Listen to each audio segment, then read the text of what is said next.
अस्सलाम वालेकुम students, first year physics chapter number 5 rotational and circular motion. इसका lecture 3 है जिसके अंदर हमने सेंट्रीपिटल एक्सेलरेशन और सेंट्रीपिटल फोर्स को सीखना है। उससे पहले कहूँगा कि चैनल पर नए हैं तो सब्सक्राइब कर लें, वीडियो को लाइक करना है, फ्रेंड्स और फेलोज के साथ लाजमी शेयर करें। तो चलें बच्चों, लेक्चर का आगाज़ करते हैं सेंट्रीपिटल एक्सेलरेशन से। और सबसे पहले हम सेंट्रीपिटल एक्सेलरेशन को डिफाइन करेंगे। एक बॉडी बच्चों जो सर्कल के अंदर मूव कर रही होती है उसको हम सर्कुलेटिंग बॉडी कहेंगे। तो सर्कुलेटिंग बॉडी का जो एक्सेलरेशन है उसकी डायरेक्शन हमेशा towards the centre of circle रहती है और ऐसे एक्सेलरेशन को हम सेंट्रीपिटल एक्सेलरेशन कहेंगे। तो सेंट्रीपिटल एक्सेलरेशन में दो चीज़ें इसकी डेफिनेशन में कि it is possessed by a body moving in circle, and second it is always directed towards the direction, it is always directed towards the center of circle। ये नीचे एक डायग्राम है जिसको हमने थोड़ी देर में रेफर करना है। इस डायग्राम के अंदर एक बॉडी को सर्कुलर मोशन में दिखाया गया है डिफरेंट पॉइंट्स पे और उसके फीचर्स को हाईलाइट किया गया है। तो इसकी तरफ आते हैं। सबसे पहले हम एक्सप्लेनेशन की हेडिंग डालेंगे और बच्चों एक्सप्लेनेशन में कंसिडर करें एक बॉडी जो सर्कुलर मोशन में मौजूद है उसका मैस m है, जिस सर्कल में मूव कर रही है उसका रेडियस r है और वो बॉडी मूव कर रही है यूनिफॉर्म वेलोसिटी v के साथ। अब यहाँ पे एक बड़ा दिलचस्प क्वेश्चन जो है वो सामने आता है। यूनिफॉर्म वेलोसिटी का मतलब है मैग्नीट्यूड का चेंज ना होना। तो अगर वेलोसिटी का मैग्नीट्यूड चेंज नहीं हो रहा तो फिर एक्सेलरेशन कहाँ से आ गया? तो बच्चों ये एक ख़ास केस है सर्कुलर मोशन का। सर्कुलर मोशन के अंदर एक बॉडी बेशक उसकी वेलोसिटी कांस्टेंट है, यूनिफॉर्म है, मैग्नीट्यूड चेंज नहीं हो रहा, लेकिन उसकी वेलोसिटी की डायरेक्शन चेंज हो रही होती है। डिफरेंट डायरेक्शंस पे, डिफरेंट पॉइंट्स पे वेलोसिटी की डायरेक्शन डिफरेंट है। मिसाल के तौर पे इस पॉइंट पे वो इधर लेफ्टवर्ड है, यहाँ पे उसकी ये डायरेक्शन डाउनवर्ड, यहाँ फर्दर डाउनवर्ड है, यहाँ पे राइटवर्ड उसकी डायरेक्शन हो गई। तो यहाँ पे देखें डिफरेंट पॉइंट्स के ऊपर बॉडी की वेलोसिटी की जो डायरेक्शन है वो डिफरेंट है। बेशक उसका मैग्नीट्यूड चेंज नहीं हो रहा, डायरेक्शन चेंज हो रही है। तो वेलोसिटी की अगर डायरेक्शन भी चेंज हो जाए ना बच्चों तो वेलोसिटी में चेंज आ गया, और वेलोसिटी में चेंज आ गया तो एक्सेलरेशन प्रोड्यूस हो जाएगा। यहाँ से हम एक बात जनरलाइज कर सकते हैं कि एक बॉडी जो सर्कल के अंदर मूव कर रही है उसकी वेलोसिटी हमेशा चेंज होगी, और वेलोसिटी हमेशा चेंज होगी तो सर्कुलेटिंग बॉडी के पास हमेशा सेंट्रीपिटल एक्सेलरेशन मौजूद होगा। यहाँ पे वो ए की सूरत में आपको शो किया गया है और ये एरो डाउनवर्ड जो है towards the centre of circle, ये एरोज पॉइंट कर रहे हैं। तो यहाँ से आपको पता चल रहा है कि इस एक्सेलरेशन की डायरेक्शन हमेशा towards the centre of circle है।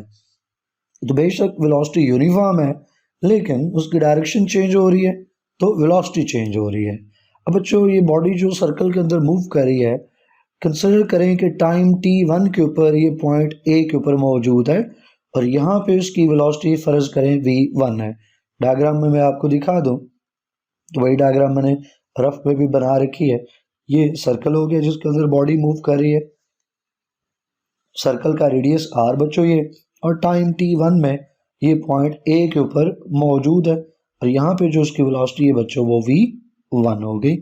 नेक्स्ट पॉइंट देखें, जब टाइम t1 से t2 हो जाता है तो बॉडी फर्ज करें कि पॉइंट a से पॉइंट b के ऊपर पहुंच गई और यहाँ पे उसकी जो वेलोसिटी है वो चेंज होके v2 हो गई। डायग्राम में ये चीज़ आपको नजर आएगी। ये रहा पॉइंट b और पॉइंट b के ऊपर जो उसकी वेलोसिटी है वो v2 है। अब v1 और v2 की वेलोसिटी पे मैग्नीट्यूड तो सेम है लेकिन v1 और v2 की डायरेक्शन में चेंज है। उस चेंज को अगर आपने निकालना हो तो v2 माइनस v1 करेंगे और वो चेंज रहेगा इक्वल टू डेल्टा v। अगला पॉइंट हमारा यही है कि जो डिफरेंस है डेल्टा v वेलोसिटीज का वो कैसे निकलेगा, v2 माइनस v1 कर दें तो डिफरेंस इन टू वेलोसिटीज आ जाएगा डेल्टा v के। अब बच्चों यहाँ तक तो बात समझ में आती है। अब अगला जो पार्ट है वो बहुत ट्रिकी है, हर बच्चे को ये पार्ट आसानी से समझ नहीं आता और पूरी डेरिवेशन में अगर जिन बच्चों को इशू है तो उसकी वजह वो यही पार्ट है जिसको हम शुरू करने जा रहे हैं। तो मेरी कोशिश होगी कि आसान तरीके से ये पार्ट आपको समझाऊं ताकि ये डेरिवेशन हमेशा के लिए आपको समझ आ जाए। अब हमने करना क्या है, एक ट्रायंगल बनानी है जिसका नाम हम रख रहे हैं PQR। लाजमी नहीं है कि इसका नाम हम PQR ही रखें, आप कोई सा भी नाम इसका रख सकते हैं। क्योंकि बुक में नाम PQR है तो मैंने भी PQR रख लिया, ताकि आपको दोनों तरफ नोट्स में और बुक में याद करने में आसानी हो। तो ट्राइंगल हमें बनानी है PQR। अब पहला सवाल हमारे मन में ये आता है कि ट्राइंगल PQR बनानी क्यों है।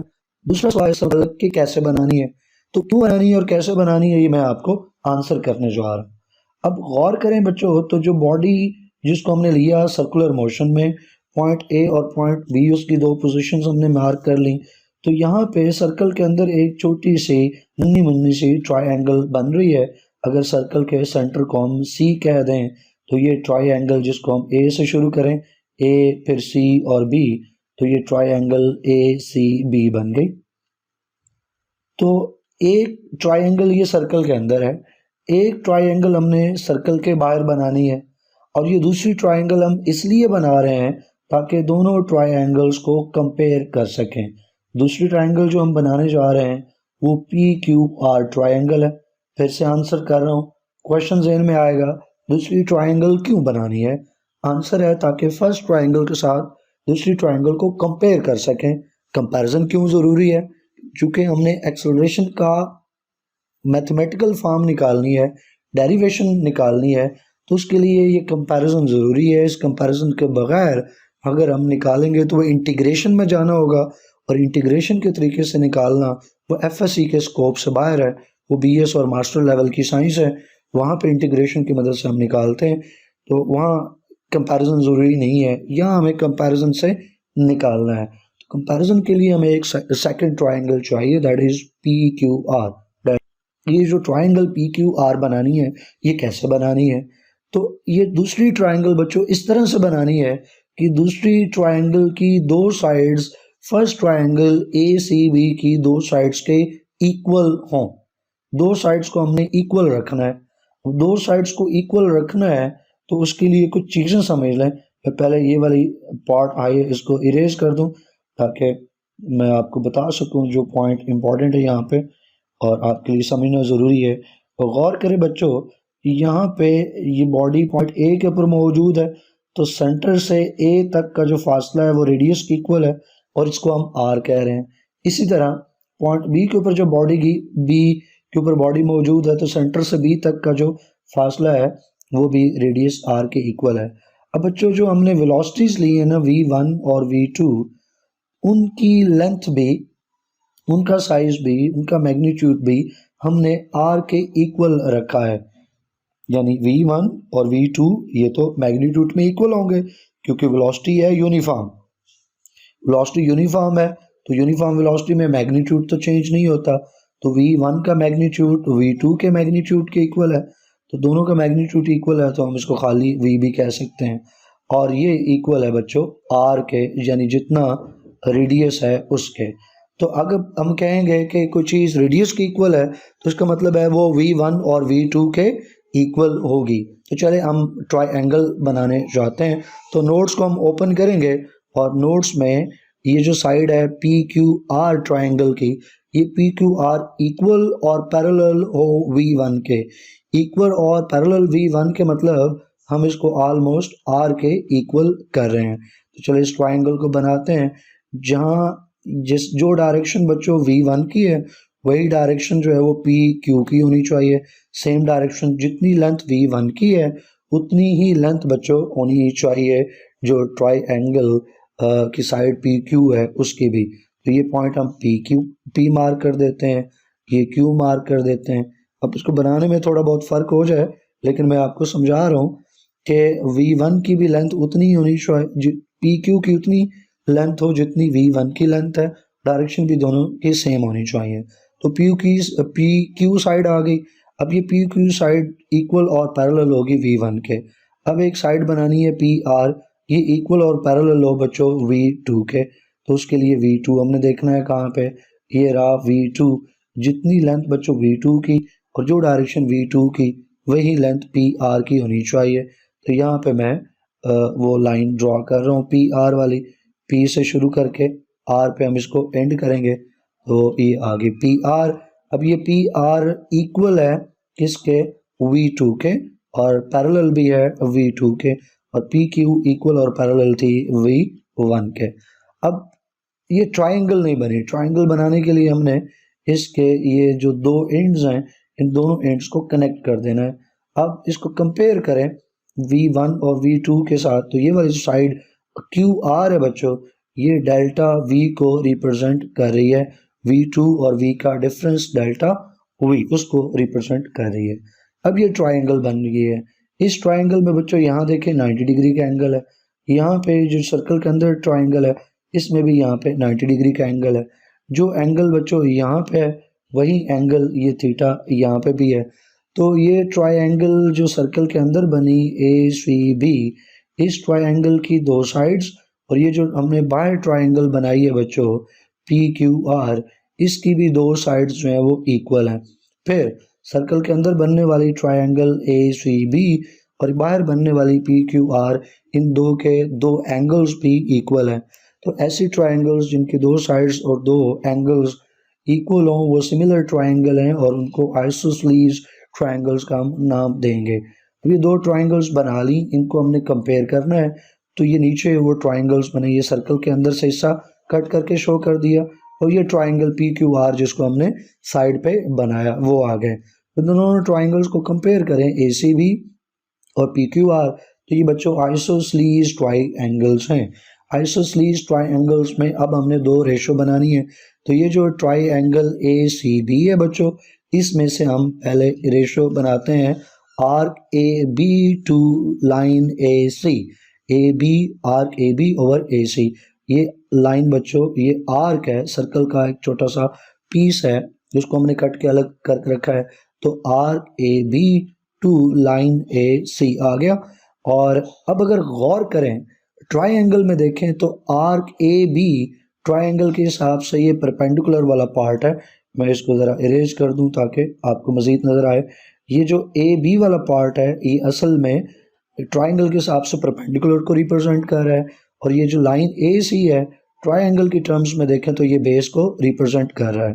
तो जब हम कह रहे हैं बच्चों कि आर्क AB टू AC हमने रेशो बना ली, बेसिकली हम परपेंडिकुलर ओवर बेस रेशो बना रहे हैं। तो जो दूसरी ट्राइंगल PQR है उसमें भी हमने सेम रेशो लेनी है, यानी परपेंडिकुलर ओवर बेस। तो उसमें देखते हैं परपेंडिकुलर बन कौन रहा है। ये है 90 डिग्री का एंगल, तो परपेंडिकुलर ये वाली लाइन है QR, ये परपेंडिकुलर, और ये जो लाइन है PQ ये बेस की जगह पे इन टर्म्स ऑफ बेस हम इसको ले सकते हैं। तो दूसरी ट्राइंगल PQR पे भी हमने रेशो वही लेनी है P ओवर B, यानी परपेंडिकुलर बेस। तो परपेंडिकुलर और बेस, परपेंडिकुलर क्या है बच्चों QR, तो QR, बेस क्या है यहाँ पे बेस है PQ, तो नीचे लिख लिया PQ। तो दोनों ट्राइंगल्स जो कि आइसोसेलेस ट्राइंगल है, तो एक ट्राइंगल की रेशो दूसरी ट्राइंगल की तरफ सेम रेशो हम लें यानी परपेंडिकुलर बेस लें, तो दोनों तरफ रेशोस जो हैं वो इक्वल होनी चाहिए। तो दोनों को हमने इक्वल से जोड़ दिया। अब हमने इनके न्यूमिनेटर्स और डिनोमिनेटर्स को सिंबल से रिप्लेस करना है। बच्चों आर्क AB को हम नाम देते हैं S का। ये जो आर्क AB है इसकी लेंथ को, इसके मैग्नीट्यूड को हम S से रिप्लेस कर रहे हैं, S से डिनोट करके S से रिप्लेस कर दिया। और ये जो लाइन AB है ये एक्चुअल में सर्कल का रेडियस है। ये देखें ये C और ये A, तो ये AC वाली लाइन है ये सर्कल का रेडियस है। तो AC लाइन को सर्कल के रेडियस R से हमने रिप्लेस कर दिया। राइट हैंड साइड पे देखें तो QR और PQ को रिप्लेस करना है। तो QR क्या चीज़ है, ट्राइंगल PQR में देखें तो बच्चों जो QR वाली लाइन है, QR वाली लाइन अगर आप गौर करें तो किसके इक्वल है, डेल्टा V के। तो QR को हटाएंगे और उसकी जगह हम क्या लिख देंगे बच्चों, डेल्टा V लिख देंगे। और नीचे जो PQ है उसको अगर आप गौर से कर देखें तो PQ इक्वल है V1 के। तो PQ इक्वल टू V1 है, लेकिन हम जानते हैं कि जितना V1 है उतना ही V2 का मैग्नीट्यूड है। क्योंकि मैग्नीट्यूड सेम है तो 1 और 2 को ड्रॉप कर सकते हैं और खाली V लिख सकते हैं। तो QB या PQ जो है वो V1 था और V1 में 1 हटाया और जनरल हमने उसकी जगह V लिख दिया। इसको हम बच्चों इक्वेशन 1 बोलेंगे। अब इक्वेशन 1 के अंदर हमने एक वैल्यू पुट करनी है। उस वैल्यू के लिए ज़रा समझें बच्चों, जब थीटा बहुत स्मॉल हो तो पॉइंट ए और पॉइंट बी जो हमने सर्कल में लिए हैं वो एक दूसरे के क्लोज आ जाते हैं। मैं यहाँ पे बना के दिखा देता हूँ। मिसाल के तौर पे ये हम एक सर्कल का छोटा सा हिस्सा कट कर लेते हैं। अगर ये सेंटर है और ये पॉइंट ए, ये पॉइंट बी है, तो ज़रा देखें एंगल कितना बन रहा है। ये पॉइंट ए यहाँ पे आ गया, पॉइंट बी ये आ गया, ये रहा थीटा बच्चों। अब एक और हम सर्कल बनाते हैं छोटा सा, और ये सर्कल का छोटा सा सेगमेंट, ये रहा सेंटर, और ये पॉइंट बी, और यहाँ पे हमने ले लिया पॉइंट ए। इस तरह पॉइंट ए और पॉइंट बी, और इनके दरमियान में थीटा ये रहा। अब देखिए जब थीटा बड़ा होना बच्चों तो पॉइंट ए और पॉइंट बी एक दूसरे से दूर हैं, लेकिन जब थीटा स्मॉल है तो पॉइंट ए और पॉइंट बी एक दूसरे के क्लोज हैं। यही यहाँ पे लिखा है when theta is very small point A is very close to point B. जब पॉइंट ए और पॉइंट बी एक दूसरे के क्लोज हैं तो बच्चों जो आर्क ए बी है ना, उस आर्क ए बी को गौर से देखें तो ऑलमोस्ट एक स्ट्रेट लाइन है। यहाँ पे देखें जब थीटा बड़ा था तो ये एक आर्क जो है वो एक प्रॉपर कर्व है, हम इसको स्ट्रेट लाइन नहीं कह सकते। लेकिन जब थीटा स्मॉल है तो फिर जो कर्व्ड लाइन है वो ऑलमोस्ट एक स्ट्रेट लाइन ही की तरह है, तो फिर हम उसको एक स्ट्रेट लाइन कंसिडर कर लेंगे। जब एक स्ट्रेट लाइन है तो फिर बच्चों उस स्ट्रेट लाइन का हमने डिस्टेंस निकालना है, उसका मैग्नीट्यूड निकालना है। स्ट्रेट लाइन का मैग्नीट्यूड निकालना है तो वेलोसिटी के फार्मूले से निकाल सकते हैं। अगर इस स्ट्रेट लाइन के मैग्नीट्यूड को हम एस से डिनोट करें तो फिर हम इसको कैसे निकाल सकते हैं, वेलोसिटी के फार्मूले से। वेलोसिटी होती है डिस्टेंस या displacement by time. Displacement by time है तो डिस्प्लेसमेंट को एस से डिनोट किया है, एस हमें एक तरफ चाहिए तो टी को लेफ्ट हैंड साइड पे मल्टीप्लाई कर दें तो एस इक्वल हो जाएगा बच्चों वी टी के। तो जब एंगल बहुत स्मॉल है, ए और बी पॉइंट्स बहुत क्लोज हैं, तब आर्क ए बी एक्चुअल में एक लाइन ए बी है और उसकी length S is equal to V T हम निकाल सकते हैं। अभी हमारे पास एस की वैल्यू आ गई। इस एस की वैल्यू को ऊपर इक्वेशन 1 में जो एस मौजूद है वहाँ जाके पुट कर देते हैं। तो इक्वेशन 1 में एस की वैल्यू पुट करें तो देखें जहाँ पे एस था वहाँ पे वी टी लिख दिया, बाकी और कोई चेंज नहीं है। अब अगले स्टेप में हमने इन दो फ्रैक्शंस को क्रॉस मल्टीप्लाई कर देना है। वी टी को वी से मल्टीप्लाई कर दिया और डेल्टा वी को आर से मल्टीप्लाई कर दिया। नेक्स्ट स्टेप में इनको सिंप्लीफाई कर दें, V into V V square और साथ टी मल्टीप्लाई होगा तो लेफ्ट हैंड साइड बन गई V square by T, V square into T, और right hand side delta V into R उसी तरह रहेगा। अब अगले स्टेप में हमने पोजीशंस बदलनी है, लेफ्ट और राइट साइड पे हमने कुछ रीअरेंजमेंट्स करनी है। अब ऐसा करें कि जो आर है रेडियस है राइट हैंड साइड पे मौजूद है, इसको लेफ्ट हैंड साइड पे लेके चले जाएं। लेफ्ट हैंड साइड पे वी स्क्वेयर मौजूद है, उसे ये डिवाइड कर देगा तो वी स्क्वेयर बाई आर हो गया। अब लेफ्ट हैंड साइड पे जो टी मौजूद है टाइम, उसको राइट हैंड साइड पे लाके डिवाइड कर दें जहाँ डेल्टा वी है तो डेल्टा वी बाई टी हो जाएगा। अब अगले स्टेप में इनकी जगह बदल सकते हैं हम, तो ऐसा करते हैं कि जो डेल्टा वी बाई टी है उसको राइट की बजाय लेफ्ट हैंड साइड पे लिख देते हैं और वी स्क्वेयर बाई आर को हम राइट हैंड साइड पे लिख देते हैं। अब अगर लेफ्ट हैंड साइड पे बच्चों आप गौर करें तो है डेल्टा वी बाई टी। अब डेल्टा वी क्या है, delta we is the change in velocity और टाइम से डिवाइड हो रहा है तो ये बन गया rate of change of velocity. Rate of change of velocity equal होता है बच्चों एक्सेलरेशन के, तो डेल्टा वी बाई टी को हटाएंगे और उसकी जगह हम ए लिख देंगे। तो लेफ्ट हैंड साइड में देखें डेल्टा वी बाई टी को हटाया और इसकी जगह एक्सेलरेशन ए लिख दिया, राइट हैंड साइड उसी तरह वी स्क्वेयर बाई आर। यही हमारी तलाश थी। हम एक्सेलरेशन का फार्मूला ड्राइव कर रहे हैं, वो हमने ड्राइव कर लिया, A is equal to V square by R. ये एक्सेलरेशन बच्चों चूंकि सेंटीमीटर एक्सेलरेशन है लिहाजा ए के नीचे हम सबस्क्रिप्ट सी लगा देंगे तो ए सी इक्वल हो जाएगा वी स्क्वेयर बाई आर के सेंटीमीटर एक्सेलरेशन का फार्मूला है। अब इस की डेरिवेशन में अगर कोई मुश्किल पार्ट था तो वो ट्रायंगल, जो सेकंड ट्रायंगल बनानी थी उसको समझना था कि सेकंड ट्रायंगल क्यों बना रहे हैं, उसकी क्यों ज़रूरत है। एक बार वो पार्ट समझ आ गया उससे आप निकल गए, फिर आगे स्टेप्स जो हैं वो सिंपल हैं। नेक्स्ट हेडिंग देखिए बच्चों, जो सेंटीपिटल एक्सेलरेशन से मुतल्लिक है, इस सेंटीपिटल एक्सेलरेशन को हमने वेक्टर की फॉर्म में लिखना है। वेक्टर फॉर्म में लिखें तो जनरल फार्मूला क्या है, A C is equal to V square by R. अगर हम ए सी को एक वेक्टर की फॉर्म में लिखना चाहते हैं तो फिर बच्चों इसका एक डायरेक्शन भी होगी। उस डायरेक्शन के लिए हमें एक यूनिट वेक्टर की ज़रूरत है, तो हमने राइट हैंड साइड पे आर कैप से मल्टीप्लाई कर दिया। आर कैप बच्चों हमने चैप्टर 2 के अंदर सीखा कि जब किसी लेटर के ऊपर कैप मौजूद हो तो वो यूनिट वेक्टर को रिप्रेजेंट करता है। तो आर कैप यहाँ पे यूनिट वेक्टर है जो कि हमें ए सी की डायरेक्शन को इंडिकेट कर रहा है। अब ये एक फॉर्म हो गई वेक्टर फॉर्म, इसमें थोड़ी सी आप तब्दीली कर सकते हैं और एक स्टेप आगे जा सकते हैं। आप आर कैप की वैल्यू पुट कर दें। अब आर कैप की वैल्यू कैसे पुट होगी, तो हमें चैप्टर 2 में थोड़ा जाके रिकॉल करना होगा। बच्चों कोई भी वेक्टर हो, मिसाल के तौर पे वेक्टर आर, तो हमेशा दो चीज़ों से बना होता है, एक उसका मैग्नीट्यूड आर और एक उसकी डायरेक्शन कैप आर कैप। अब यहाँ से हमने आर कैप डायरेक्शन को अलग करना है, तो आर को लेफ्ट हैंड साइड पे ले जाके डिवाइड कर देंगे, तो vector R divided by magnitude R हो जाएगा equal to R cap. R cap की हमारे पास ये वैल्यू आ गई, तो आर कैप हटाएंगे और उसकी जगह उसकी वैल्यू लगा देंगे। अब यहाँ पे हमने लेटर आर ही क्यों लिया है, एन क्यों नहीं लिया, क्योंकि हम बात कर रहे हैं सेंट्रीपिटल एक्सेलरेशन की। वहाँ पे एक वेक्टर आर है जो रेडियस है, रेडियस एक वेक्टर के तौर पे एक्ट कर रहा है, और राइट हैंड साइड पे जो रेडियस है उसको वेक्टर की फॉर्म में लेने के लिए हमने फिर जो लेटर लिया है यूनिट वेक्टर के लिए वो आर लिया है, एन नहीं लिया। अब ज़रा गौर फरमाइए, तो डिनोमिनेटर में दो आर आ चुके बच्चों, तो आर को आर से मल्टीप्लाई कर दें तो आर स्क्वेयर हो गया। तो अब हम वी स्क्वेयर न्यूमिनेटर में उसी तरह नीचे R into R, R square, और जो वेक्टर आर था ऊपर बच्चों वो उसी तरह से अपनी जगह पे साइड पे रहेगा।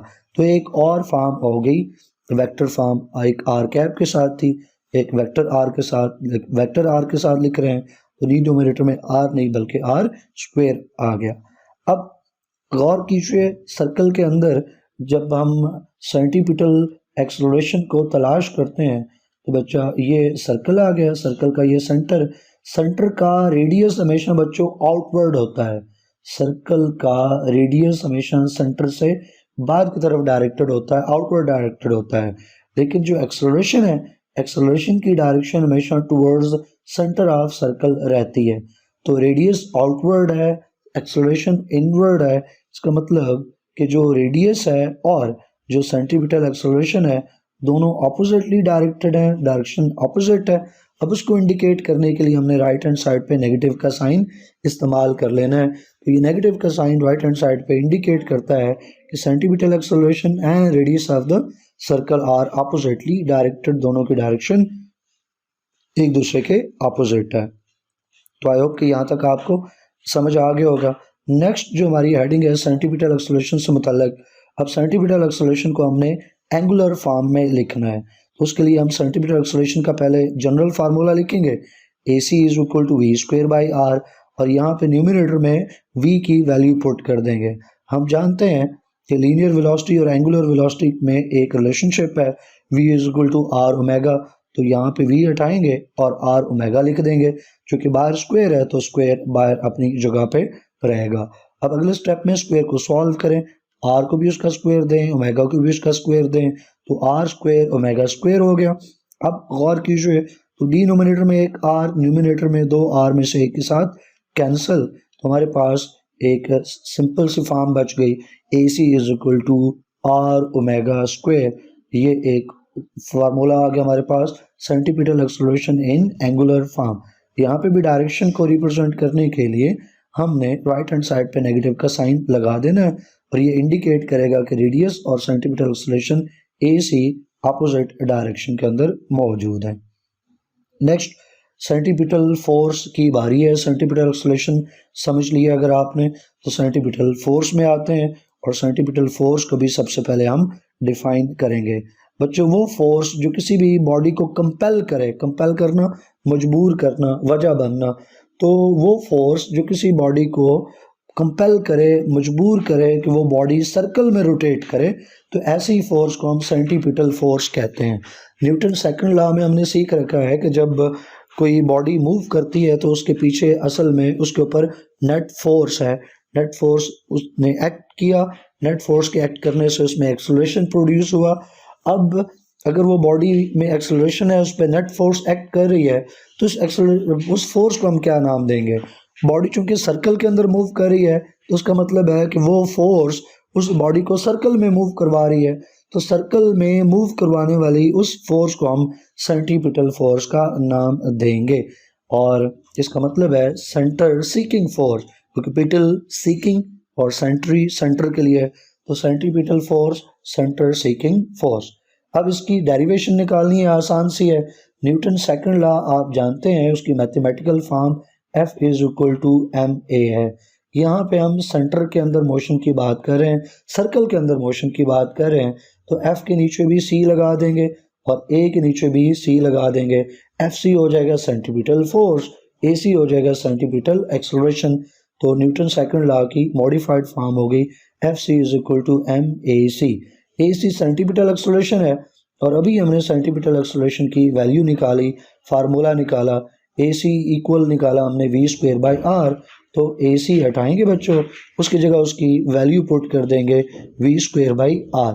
अब अगले स्टेप में सिर्फ एक काम करें कि m को v के साथ मल्टीप्लाई कर दें, तो FC is equal to mv²/r is the mathematical form of centripetal force. तो यहाँ पे FC is called centripetal force. अब इसको भी हमने बच्चों वेक्टर की फॉर्म में लिखना है। अगर सेंट्रीपिटल फोर्स को आप वेक्टर की फॉर्म में लिखना चाहते हैं, FC के ऊपर एरो हेड लगाना चाहते हैं, तो राइट हैंड साइड पे आपको एक यूनिट वेक्टर मल्टीप्लाई कर देना है। वो यहाँ पे भी हमने आर कैप ले लिया। अब ये एक फॉर्म हो गई उसकी वेक्टर की फॉर्म, और अगर इसको मज़ीद आप आगे ले जाना चाहते हैं तो आप आर कैप की उसी तरह वैल्यू पुट कर दें जिस तरह ऊपर हमने एक्सेलरेशन के मौके के ऊपर की, वही साइड बॉक्स यहाँ पे भी है। क्योंकि समझा चुका तो बात को आगे लेके चलते हैं। अब यहाँ पे आर से मल्टीप्लाई होके नीचे r² हो जाएगा, यहाँ पे r² होना चाहिए, और साथ जो वेक्टर r है वो उसी तरह से। तो अब एक नई फॉर्म होगी बच्चों किसकी? Centripetal force in terms of vector form या इन वेक्टर फॉर्म हो गया। और अगर आपने डायरेक्शन को यहाँ पे इंडिकेट करना है तो उसके लिए आप राइट हैंड साइड पे नेगेटिव का साइन लगा दें। नेगेटिव का साइन इंडिकेट करेगा कि सेंट्रीपिटल फोर्स और जो रेडियस r है बच्चों ये अपोजिटली डायरेक्टेड है, इनके डायरेक्शन अपोजिट है। तो FC and radius of the circle are oppositely directed. तो ये नीचे हमने माइनस का साइन लगा दिया। अब बच्चों नेक्स्ट है कि इसी सेंट्रीपिटल फोर्स को हमने एंगुलर फॉर्म में लिखना है। अब एंगुलर फॉर्म में लिखना है तो तरीकाकार वही है कि जो v² है, इस v यहाँ पे हटाएंगे और v की वैल्यू पुट कर देंगे, जैसे सेंट्रीपिटल एक्सेलरेशन के मौके के ऊपर हमने किया। तो v की वैल्यू है r⍵, v हटाया, उसकी जगह उसकी वैल्यू पुट की, स्क्वायर को रखा। स्क्वायर को अगले स्टेप में सॉल्व करें तो r²⍵² और r से कैंसिल हो जाएगा, नीचे r, ऊपर दो में से एक r कैंसिल, तो mr⍵² सेंट्रीपिटल फोर्स का मैग्नीट्यूड आ गया। अगर आप इसको वेक्टर फॉर्म में लिखना चाहें तो आप इसको पहले r जो यहाँ पे मौजूद है उस r को अलग कर दें, mω² ब्रैकेट के अंदर आ गया। अब अगर आपने वेक्टर फॉर्म में लिखना है, FC के ऊपर एरो हेड लगाना है, तो आप ये जो वेक्टर है रेडियस, इसके ऊपर भी आप एरो हेड लगा दें। आप सोच रहे होंगे कि जब ऊपर हमने लिखा उसको वेक्टर फॉर्म में तो हमने खुद से यूनिट वेक्टर मल्टीप्लाई किया था, यहाँ पे हमने अलग से यूनिट वेक्टर मल्टीप्लाई नहीं किया। तो यहाँ पे बच्चों न्यूमिनेटर में ऑलरेडी r मौजूद है, न्यूमिनेटर में r मौजूद है और वो r एक वेक्टर क्वांटिटी है, तो उसी r को हम अलग करके वेक्टर में ले लेंगे। ऊपर हमने ऐसा नहीं किया क्योंकि ऊपर जो पहले r मौजूद था वो r जो है वो डिनोमिनेटर के अंदर मौजूद था, और यहाँ पे देखिए बच्चों r जो है वो डिनोमिनेटर के अंदर मौजूद है, और वेक्टर को आमतौर पे हम डिनोमिनेटर में अलग करके वेक्टर फॉर्म में लिखना पसंद नहीं करते। यहाँ पे चूँकि ऑलरेडी r जो है वो न्यूमिनेटर में मौजूद था तो उसी r को हमने अलग किया और उसको वेक्टर फॉर्म में हमने लिख दिया। अब डायरेक्शन चूँकि अपोजिट है FC और r की, तो नेगेटिव साइन आप यहाँ पे भी इस्तेमाल कर सकते हैं। ये वेक्टर और एंगुलर फॉर्म का कम्बिनेशन है, FC in angular form as well as in vector form. I hope कि ये भी आपको समझ आया होगा। अब इसमें जो मोस्ट इम्पॉर्टेंट चीज़ है वो आप समझ लें, अगर इसको हम सिंप्लीफाई कर लें तो बच्चों हमने सेंटीपिटल एक्सेलरेशन और सेंटीपिटल फोर्स की डेरिवेशन कर ली, उनकी मैथमेटिकल फॉर्म निकाल ली। उसके बाद दो काम और करने होते हैं। सेंटीपिटल एक्सेलरेशन को वेक्टर फॉर्म में भी लिखना है, एंगुलर फॉर्म में भी लिखना है। सेंटीपिटल फोर्स को भी वेक्टर फॉर्म में भी लिखना है, एंगुलर फॉर्म में भी लिखना है। इसके ऊपर शॉर्ट क्वेश्चन में यही आपसे पूछा जाएगा कि आप सेंटीपिटल फोर्स का फार्मूला वेक्टर फॉर्म में लिखें या उसको एंगुलर फॉर्म में ड्राइव करें, और सिमिलरली सेंटीपिटल एक्सेलरेशन को आप एंगुलर फॉर्म में या वेक्टर फॉर्म में डिराइव करें। शॉर्ट क्वेश्चन में पूछा जा सकता है। अपना ख्याल रखिएगा, इंशाल्लाह नेक्स्ट वीडियो में मिलते हैं। टिल देन अल्लाह हाफिज़।